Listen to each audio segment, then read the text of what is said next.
తిరిగి BCN news కి స్వాగతం.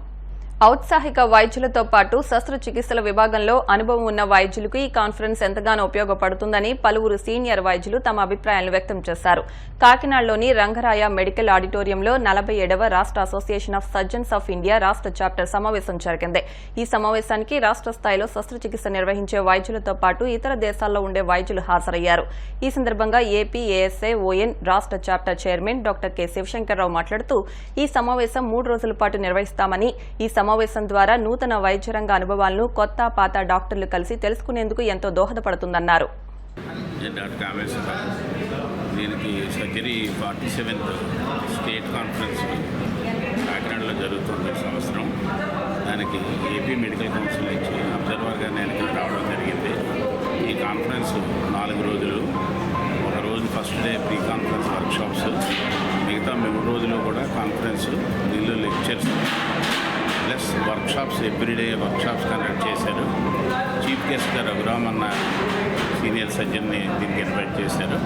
ఈ కాన్ఫరెన్స్లో మొత్తం వర్క్షాప్స్, లెక్చర్స్ అన్నీ చాలా నిష్ఠాతులైన సీనియర్ సర్జన్స్ చేత చూపిస్తున్నారు. చాలా అందరికీ ఉపయోగకరంగా ఉండే conference. Association of surgeons of India Andhra Pradesh చాప్టర్లో కాన్ఫరెన్స్ జరుగుతుందండి. ఇది 3 రోజుల పాటు జరుగుద్ది. రీసెంట్ అడ్వాన్సెస్ వాటి గురించి మాట్లాడటానికి పెద్ద పెద్ద సర్జన్స్ వచ్చారు. అండ్ 2 days నుంచి లైవ్ వర్క్షాప్స్ జరుగుతున్నాయి, రీసెంట్ సర్జరీస్ జరుగుతున్నాయి, అండ్ పోస్ట్ గ్రాడ్యుయేట్స్కి ట్రైనింగ్ సెషన్స్ జరుగుతున్నాయి. So that they can do and hands on training. Kakinada team చేస్తున్నారు. చాలా గొడవపడాల్సిన విషయం. ఈ కాన్ఫరెన్స్లో ఆల్ ఓవర్ స్టేట్, పక్క స్టేట్ నుంచి కూడా సర్జన్స్ వచ్చి చాలా విషయాలు వాళ్ళు నేర్చుకోవడం కాకుండా వాళ్ళు చేసి వాళ్ళ ఎక్స్పర్టైజ్ మిగతా వాళ్ళకి అందిస్తారు. ముఖ్యంగా పోస్ట్ గ్రాడ్యుయేట్స్ చాలా యూస్ఫుల్. దీనివల్ల వాళ్ళకి నాలెడ్జ్ చాలా పెరుగుతుంది. ఈ చాలా చాలా అంటే మనం చెప్పలేనంత బుక్స్లో చదివిన దానికంటే కూడా ఒక మనిషి ప్రాక్టికల్గా చేసి చదివింది అప్లై చేసినప్పుడు వచ్చిన కష్టాలు, అడ్వాంటేజ్, బెనిఫిట్స్ అన్నీ కూడా ఈ కాన్ఫరెన్స్లో పంచుకుంటాం. 47వ కాన్ఫరెన్స్ ఏఎస్ఐ ఆంధ్రప్రదేశ్ చాప్టర్ తరఫున జరపడానికి గర్వపడుతున్నాం. అదేవిధంగా 3 రోజులు లైవ్ వర్క్షాప్, అంటే డిఫరెంట్ సెంటర్స్ నుంచి, ఇండియా మొత్తంలో డిఫరెంట్ సెంటర్స్ నుంచి సర్జరీస్ చేసి టెలికాస్ట్ చేసి ఆ సర్జరీస్లో ఉన్న కష్టాలు అనేవి, లేకపోతే ఏ విధంగా ఈజీగా చేయొచ్చు అనేది ఉన్న దాదాపు 1500 మంది డెలిగేట్స్ ఆల్ ఓవర్ ఆంధ్రప్రదేశ్ నుంచి వచ్చినారు. స్పీకర్స్ ఆల్ ఓవర్ కంట్రీ నుంచి, డిఫరెంట్ కంట్రీస్ నుంచి కూడా వచ్చినారు. వీళ్ళందరూ వాళ్ళ నాలెడ్జ్ షేర్ చేసుకుంటారు. ఇది చాలా రకాలుగా ఉపయోగపడుతుందని ఆశిస్తున్నాను. పశ్చిమ గోదావరి జిల్లా ఆకువీడు మండలం కుప్పనపూడి రంగా సెంటర్లో గణేష్ యూత్ ఆధ్వర్యంలో వినాయక చవితిని పురస్కరించుకుని శనివారం అఖండ అన్న సమారాధన నిర్వహించారు. ఈ సందర్భంగా స్వామివారికి ప్రత్యేక పూజలు చేశారు. అనంతరం ఉత్సవాలు ఘనంగా నిర్వహిస్తున్న కొట్టు శ్రీరామును గ్రామ ప్రముఖులు ఘనంగా సత్కరించారు. ఈ కార్యక్రమంలో గ్రామ టీడీపీ అధ్యక్షులు వెంకటేశ్వరరావు, ముత్యాల సీనుబాబు, చల్లారావుతో పాటు కమిటీ సభ్యులు, భక్తులు పెద్ద సంఖ్యలో పాల్గొన్నారు.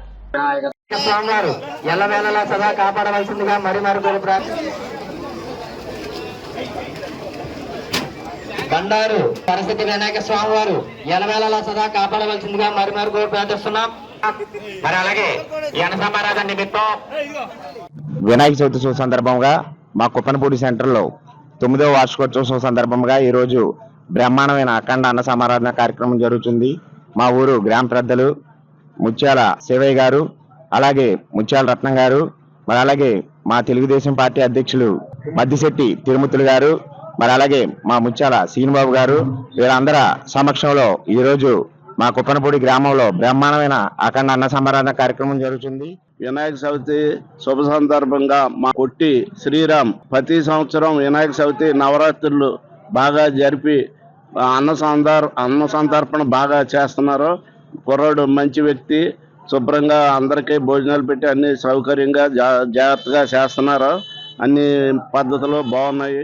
కొట్టి శ్రీరామ్ అనే అతని వ్యక్తి, అతను కాళ్ళు లేకపోయిన గుడి నిమిత్తం కానీ, ఈ గణపతి ఉత్సవాల గురించి కానీ కష్టపడి అందరిని ఎదరి తీసుకొచ్చి 9వ వార్షికోత్సవ సందర్భంగా ఈ కుప్పనపూడి వినాయక చవితి సందర్భంగా, అలాగే అన్నదానం చేస్తే వల్ల ఈ ఊరి బాగా అభివృద్ధి కానీ, అలాగే వ్యవసాయ నిమిత్తం కానీ, రాజకీయ పరంగా కానీ, అలాగే వ్యాపార రీత్యా కానీ అలాగే ఆరోగ్యాలు శుభ్రంగా ఉండేటట్టు కానీ ఈ వినాయక చవితి చేస్తే వల్ల అన్నీ మంచి జరగాలని ఈ గ్రామంలో కొట్టి శ్రీరాములు ఆధ్వర్యంలో అలాగే కమిటీ ఏర్పాటు చేసి ఈ ఊరిని అభివృద్ధి దిశలో తీసుకెళ్లి ఈ మరిన్ని ఎక్కువ మళ్ళీ చదువుతున్న ఎక్కువ బాగా చేస్తాడని ఆశిస్తూ మన కుప్పనపూడి సెంట్రల్లో వేయించేసి ఉన్నటువంటి శ్రీ సిద్ధి బుద్ధి సమేత వరసిద్ధి వినాయక స్వామి వారి యొక్క 9వ వార్షికోత్సవం సందర్భంగా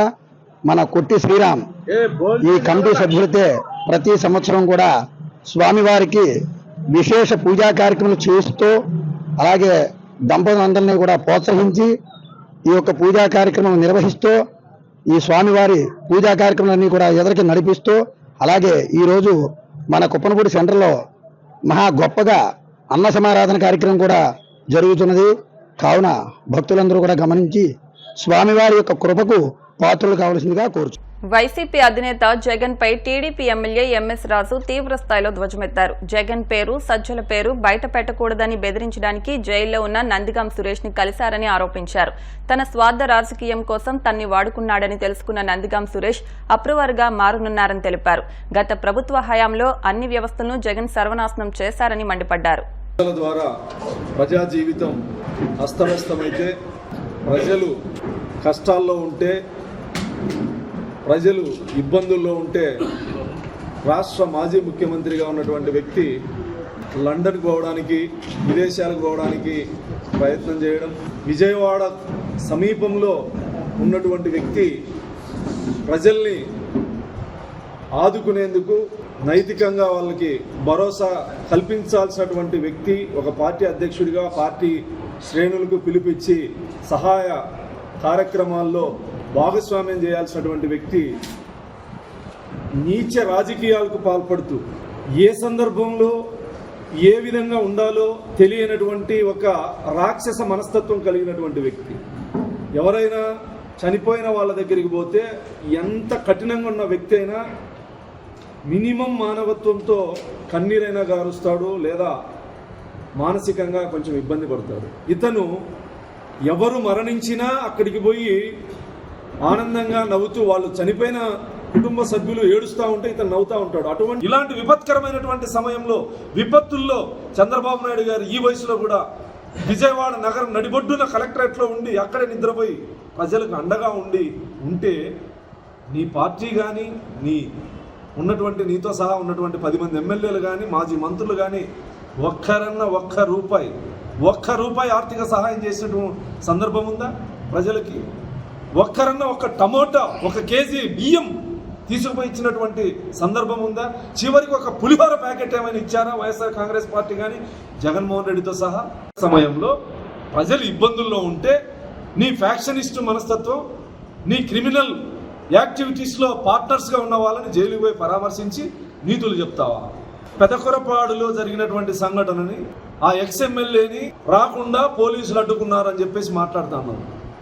ఎక్కడికైతే వెళ్ళాలని నీ మాజీ శాసనసభ్యుడు అనుకున్నాడో అక్కడ ఇసుక యథేచ్ఛగా అమ్ముకోవడం వల్ల ఈ దుర్మార్గం మాకు ఇబ్బందులు అని చెప్పి ప్రజలు తిరగబడి కొడతారనే ఉద్దేశంతో పోలీసులు ఆపారు. నీలాగా ప్రజాస్వామ్యాన్ని కూనీ చేయడం కోసమో, లేదా నీలాగా ముఖ్యమంత్రి అంటే చక్రవర్తి స్థాయిలో ఫీల్ అయిపోయి ప్రజాస్వామ్యాన్ని గొంతుకు నొక్కి, మీడియా గొంతు నొక్కి, ప్రజలు ప్రశ్నించకుండా ఆంక్షలు విధించి చీకటి జీవో నెంబర్ 1ని తీసుకొచ్చి ప్రజాస్వామ్యాన్ని ఇబ్బంది పెట్టినటువంటి నీలాంటి దుర్మార్గుడు కాదు చంద్రబాబు నాయుడు గారు.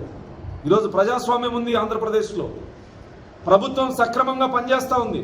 అహర్నిశలు డే అండ్ నైట్ మా శాసనసభ్యులు, ముఖ్యమంత్రి గారితో సహా, మంత్రులతో సహా విజయవాడ నగరాన్ని వదలకుండా ఆ ప్రజలకు ఏ సమయంలో ఏది అవసరమైతే అది ఇస్తూ ప్రభుత్వం అన్ని రకాలుగా ఆదుకుంటున్నటువంటి ప్రభుత్వం మీద అప్రదిష్ట పాలు చేసి ప్రజల కోసం అనునిత్యం పనిచేసే ప్రజానాయకుడిని, ప్రజా ముఖ్యమంత్రిని విమర్శలు చేయడం.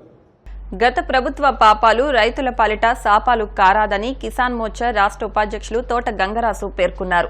భారతీయ జనతా కిసాన్ మోర్చా పశ్చిమ గోదావరి జిల్లా శాఖ ఆధ్వర్యంలో జిల్లా కలెక్టర్ చదలవాడ నాగరాణికి రైతుల రుణాలు 4 వాయిదాల్లో రీస్కెడ్యూల్ చేసి ఇన్పుట్ సబ్సిడీ, క్రాప్ ఇన్సూరెన్స్ ఇవ్వాలని కోరుతూ వినతి పత్రం అందజేశారు. ఈ సందర్భంగా రాష్ట్ర కిసాన్ మోర్చా ఉపాధ్యక్షులు తోట గంగరాజు మాట్లాడుతూ ఒక పక్క పంట మురుగు కాలువలు తవ్వని కారణంగా, మరోపక్క గుర్రపడెక్క కిక్కిస తూడు తొలగించిన కారణంగా వర్షాలకు పంట మునిగి తీవ్ర నష్టం జరిగిందన్నారు. మరోపక్క వరి నాట్లు కూడా వేయకుండా మునకలకు భయపడి రైతు వ్యవసాయానికి దూరమయ్యే పరిస్థితి కూడా జిల్లాలో ఉందన్నారు. జిల్లా కిసాన్ మోర్చా అధ్యక్షులు దాసరి బాబీ మాట్లాడుతూ జిల్లాలో కొన్ని చోట్ల 2 సార్లు వరి నాట్లు వేసినప్పటికీ ఈ వర్షాలు, వరదల కారణంగా పంట మునిగి రైతులు పూర్తి స్థాయిలో నష్టపోయి రైతాంగం సంక్షోభంలో ఉందన్నారు. కాబట్టి రైతును ఆదుకునే క్రమంలో రైతుల రుణాలను 4 వాయిదాల్లో రీస్కెడ్యూల్ చేసి నష్టపోయిన రైతాంగానికి ఇన్పుట్ సబ్సిడీలు మంజూరు చేయడంతో పాటు ఫసల్ బీమా యోజన, క్రాప్ ఇన్సూరెన్స్ కూడా వారికి అందేటట్లు చర్యలు తీసుకోవాల్సిందిగా ప్రభుత్వాన్ని కోరారు. ఈ కార్యక్రమంలో జిల్లా ఉపాధ్యక్షులు కొల్లి వెంకట్రావు, బోడా కనకరాజు, కొత్తపల్లి రామరాజు, జిల్లా ప్రధాన కార్యదర్శి పులపతి నాగరాజు, గండి దుర్గా మహేష్, సోమరాజు, సూరెడ్డి, రామకృష్ణ, గాంధీ తదితరులు పాల్గొన్నారు. కిసాన్ మోర్చా పశ్చిమ గోదావరి జిల్లా శాఖ తరఫున జిల్లా అధ్యక్షుడు దాసరి బాబీ గారి నేతృత్వంలో జిల్లా కిసాన్ మోర్చా పదాధికారులు, జిల్లా నలుమూల నుంచి వచ్చినటువంటి మండల అధ్యక్షులు ఈరోజు పశ్చిమ గోదావరి జిల్లా కలెక్టర్ శ్రీమతి చదలవాడ నాగరాణి గారికి ఈ జిల్లాలో ఉన్నటువంటి రైతాంగ సమస్యలపై ఒక వినతి పత్రం ఇవ్వడం జరిగింది. ఈ యొక్క వర్షాలు, వరదల కారణంగా ఈ జిల్లాలో ఉన్నటువంటి రైతాంగం ఏదైతే ఉందో రైతాంగం పూర్తిగా సంక్షోభానికి వెళ్ళి ఈ యొక్క పంట మునిగి వాళ్ళ పరిస్థితి అగమ్య గోచరంగా ఉన్నటువంటి పరిస్థితి నేపథ్యంలో ఈ యొక్క రైతాంగాన్ని ఆదుకోవాలని ఈ యొక్క ఎన్డీఏ కూటమి ప్రభుత్వం ఈరోజు ఇన్పుట్ సబ్సిడీ మరియు క్రాప్ ఇన్సూరెన్స్ను రైతులందరికీ వర్తింప చేయాలని, అదేవిధంగా రుణాలను గతంలో తీసుకున్నటువంటి రుణాలను రీషెడ్యూల్ చేసి వాటిని 4 వాయిదాల్లో భవిష్యత్తులో కట్టుకునే విధంగా వెసులుబాటు కల్పించాలని కలెక్టర్ గారిని, మరియు అదేవిధంగా భీమవరంలో ఉన్నటువంటి కేంద్ర మంత్రివర్యులు శ్రీ భూపతిరాజు శ్రీనివాసవర్మ గారి దృష్టికి కూడా ఈ సమస్యను తీసుకువెళ్ళడం జరిగింది. మరి వెంటనే స్పందించి కలెక్టర్ గారితో మాట్లాడి ప్రభుత్వానికి ఈ యొక్క రైతాంగ సమస్యను నివేదిక రూపంలో తెలియజేస్తామని వారు హామీ ఇచ్చి ఉన్నారు. కాబట్టి ఈ సందర్భంగా భారతీయ జనతా కిసాన్ మోర్చా తరఫున వారికి ధన్యవాదాలు తెలియజేస్తున్నాం. ఈరోజు కిసాన్ మోర్చా జిల్లా పార్టీ సభ్యులు, అలాగే స్టేట్ ఉపాధ్యక్షుడు గంగరాజు గారు అందరం కలిసి కలెక్టర్ ఆఫీస్కి వచ్చి రైతుల యొక్క సమస్యలని మంత్రి గారి ద్వారా పరిష్కరించమని వినతిపత్రం ఇవ్వడం జరిగింది. దానికి కిసాన్ మోర్చా జిల్లా నలుమూల నుంచి మా సభ్యులంతా వచ్చి ఇచ్చినందుకు వారికి ధన్యవాదాలు తెలియజేస్తున్నాం. వార్తలు ముగించే ముందు ముఖ్యాంశాలు మరొకసారి. విజయవాడ వరద బాధితులకు వివిధ ఏజెన్సీలు అందించే సర్వీసులపై సీఎం చంద్రబాబు సమీక్ష. ఎలక్ట్రానిక్ వస్తువులు బాగు చేసే విషయంలో వేగంగా పనిచేయాలని సీఎం సూచన. జగన్ 5 ఏళ్ల పాలనే ఏపీకి అతిపెద్ద విపత్తు. వైసీపీ అధినేతపై నిప్పులు చెరిగిన మంత్రి నాదెండ్ల మనోహర్. పులివెందుల మెడికల్ కళాశాలకు కేటాయించిన ఎంబీబీఎస్ సీట్లను ప్రభుత్వం తిరిగి కొనసాగించాలి. అఖిల భారత విద్యార్థి సమైక్య కడప జిల్లా సమితి డిమాండ్. చిత్తూరు జిల్లాలో ఘోర రోడ్డు ప్రమాదం. 8 మంది మృతి, 4 పరిస్థితి విషమం. ఈ వార్తలు ఇంతటితో సమాప్తం. మరిన్ని వార్తల కోసం BCN digital YouTube channel, Facebook పేజ్ను ఫాలో అవ్వండి. అప్డేట్ వార్తల కోసం ప్లీజ్ సబ్స్క్రైబ్.